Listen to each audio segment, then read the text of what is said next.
Apa yang terjadi di dunia perpajakan Indonesia? Mengapa ini bisa berdampak besar pada perpajakan dan perekonomian nasional? Bagaimana ini akan mempengaruhi negara dan masyarakat? Kami akan membahas berita terbaru tentang pelantikan 937 pejabat di Direktorat Jenderal Pajak oleh Sri Mulyani. Simak terus untuk mengetahui lebih lanjut. Halo semua, selamat datang kembali di Lim & Co Consulting Channel. Hari ini, kami memiliki berita menarik dari dunia perpajakan Indonesia yang pastinya akan mempengaruhi banyak orang. Sri Mulyani, Menteri Keuangan Indonesia, baru-baru ini melantik 937 pejabat di Direktorat Jenderal Pajak. Mari kita selami bersama dalam video ini.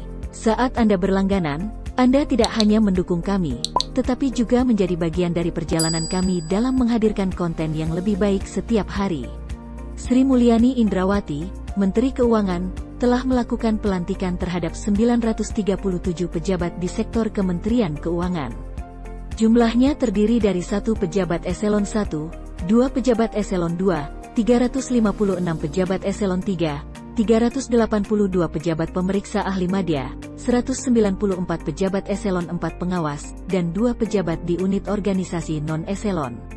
Sri Mulyani Indrawati, Menteri Keuangan, mengatakan, dari pelantikan hari ini, 39% merupakan perpindahan dan kenaikan jabatan di antara unit-unit eselon 1. Tentu saja, ini berarti bagi sebagian besar dari Anda, merupakan tugas baru di unit yang baru. Pada acara pelantikan, Sri Mulyani menyampaikan 3 pesan.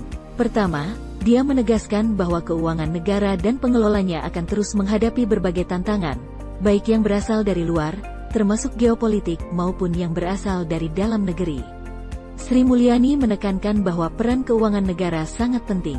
Peran tersebut meliputi pendapatan, pengeluaran, pembiayaan, aset negara, dan fungsi lain di Kementerian Keuangan. Semua fungsi tersebut merupakan bagian utuh yang ditangani oleh bendahara negara. Kedua, Sri Mulyani menekankan bahwa perubahan adalah hal yang pasti. Perubahan tersebut bisa disebabkan oleh kemajuan teknologi atau perubahan lain yang tidak sepenuhnya dapat dikendalikan, seperti kondisi iklim, pandemi, faktor demografi, dan situasi politik.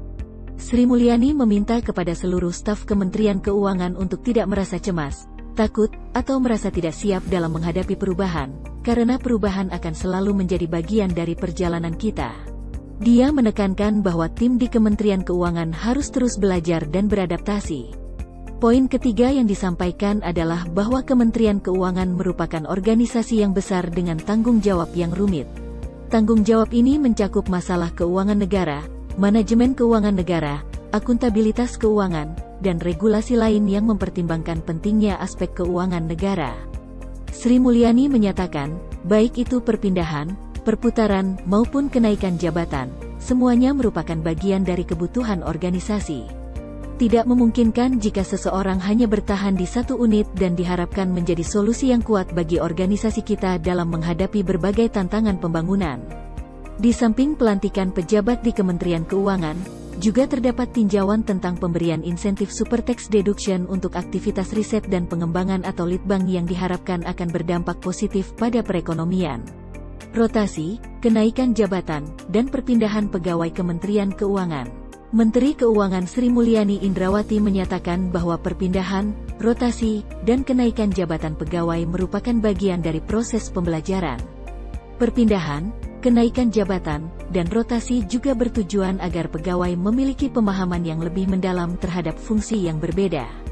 Sri Mulyani menyatakan, tidak ada unit yang dapat berdiri sendiri dan mengklaim eksklusivitas.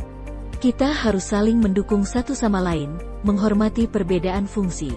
Jika tidak ada kerjasama, semua pembicaraan tentang kepercayaan pada Kementerian Keuangan akan sia. Dalam proses pelantikan tersebut, terdapat perpindahan antar eselon.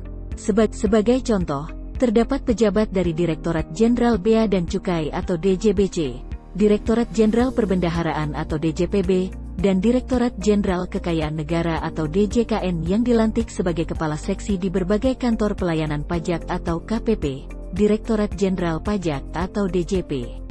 Sebaliknya, ada pejabat dari DJP yang diangkat menjadi kepala seksi di berbagai kantor pengawasan dan pelayanan Bea dan Cukai atau KPPBC Direktorat Jenderal Bea dan Cukai.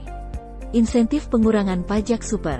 Haryanto, Koordinator Pelaksana Fungsi Layanan Super Tax Deduction di BRIN, menyatakan bahwa pemerintah memberikan insentif super tax deduction untuk mendorong sektor swasta dalam melakukan kegiatan riset dan pengembangan.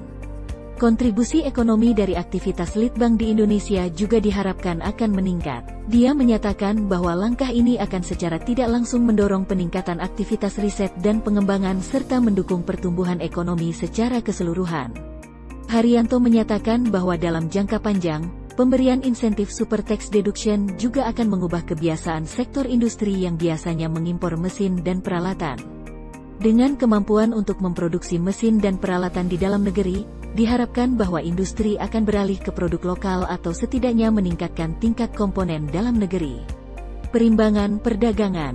Febrio Kacaribu, Kepala Badan Kebijakan Fiskal atau BKF, menjelaskan bahwa perlambatan aktivitas ekspor-impor saat ini disebabkan oleh penurunan harga komoditas dan pertumbuhan ekonomi global yang melambat, terutama di negara-negara mitra dagang utama Indonesia. Oleh karena itu, pemerintah akan mengambil langkah-langkah antisipatif dengan terus mendorong pengembangan industri pengolahan sumber daya alam, meningkatkan daya saing produk ekspor nasional, dan memperluas basis mitra dagang utama, katanya. Berdasarkan data pemerintah, pada bulan Agustus 2023, neraca perdagangan mencatatkan kelebihan senilai US 3,12 miliar. Secara total dari bulan Januari hingga Agustus 2023, kelebihan neraca perdagangan mencapai US 24,34 miliar. Skema pengungkapan secara sukarela. Tidak semua pihak yang terlibat dalam program pengungkapan sukarela atau PPS diwajibkan untuk menyampaikan surat pemberitahuan atau SPT masa pajak penghasilan atau PPh final terkait dengan PPS. Hanya para peserta PPS yang tidak memenuhi kewajiban repatriasi atau investasi yang harus menyampaikan SPT masa PPh final dalam rangka PPS. Dalam situasi di mana wajib pajak tidak memenuhi syarat, tidak ada keharusan untuk mengirimkan SPT PPh final terkait dengan program pengungkapan sukarela, sehingga tidak akan memiliki akses ke aplikasi pengiriman SPT masa PPh final dalam rangka PPS, seperti yang dijelaskan oleh DJP dalam situs web resminya.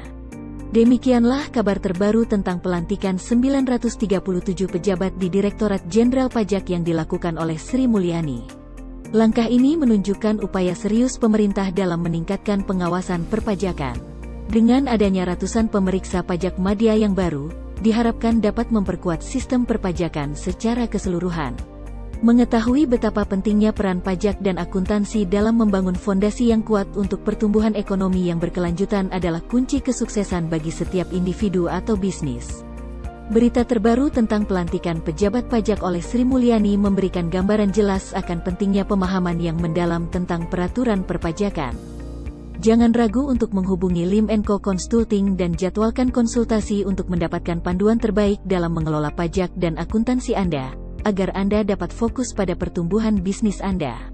Saluran kami adalah komunitas yang tumbuh dan berkembang, dan kami ingin Anda menjadi bagian darinya. Bergabunglah dengan kami dengan menekan tombol subscribe sekarang.